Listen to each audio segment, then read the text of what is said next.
રાજકોટના રાજપૂતપરા ખાતે આવેલ બ્રાહ્મણ બોર્ડિંગમાં સમસ્ત બ્રહ્મ સમાજ દ્વારા અન્નપૂર્ણા પ્રોજેક્ટનો શુભારંભ કરવામાં આવ્યો છે. અષાઢી બીજના પવિત્ર અવસરે શરૂ થયેલી આ યોજનાનું મુખ્ય ઉદ્દેશ્ય જરૂરિયાતમંદોને મદદરૂપ થવાનો છે.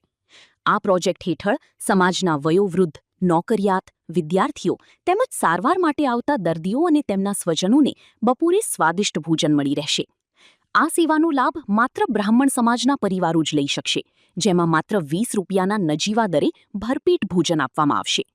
રાજકોટ બ્રહ્મ સમાજનો આ માનવતાવાદી અભિગમ સામાજિક એકતા અને સેવાભાવનું ઉત્તમ ઉદાહરણ છે. આ ઉમદા કાર્યથી અનેક લોકોને ઘર જેવું જ પૌષ્ટિક ભોજન મળી રહેતા લાભાર્થીઓમાં આનંદની લાગણી જોવા મળી રહી છે. દર્શિત જાની સમસ્ત બ્રહ્મ સમાજ રાજકોટ પ્રમુખ. સમસ્ત બ્રહ્મ સમાજ રાજકોટ દ્વારા આજ અન્નપૂર્ણા સંકલ્પના નામે એક નવો ભોજનનો સંકલ્પ અમે લોકોએ શરૂ કર્યો છે. રાજકોટમાં વસતા કોઈ પણ ભૂદેવ આ ભોજનનો લાભ લઈ શકે છે. માત્ર 20 રૂપિયામાં સ્વાદિષ્ટ અનલિમિટેડ ભોજન બપોરે એક ટાઈમ બ્રાહ્મણ બોર્ડિંગ 6 રાજપૂતપરા ખાતે આપવામાં આવશે.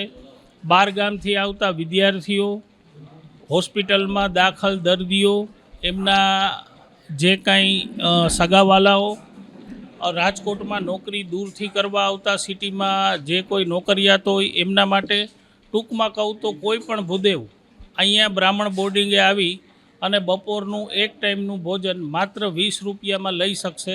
આવો એક સારા હેતુથી આજના આ શુભ દિવસે સમસ્ત બ્રહ્મ સમાજ રાજકોટ અને આ અન્નપૂર્ણા સંકલ્પના અમારા સાથી એવા મારા સાથી દીપકભાઈ પંડ્યા અને યોગેન્દ્રભાઈ લેરુ કે જે આ અન્નપૂર્ણા સંકલ્પની જવાબદારી નિભાવવાના છે, તો અમારી આખી ટીમ વતી આજના દિવસે બધા બ્રહ્મબંધુઓને શુભેચ્છા આપું છું અને આ યોજનાનો મેક્સિમમ લાભ લ્યો એવી અપીલ કરું છું.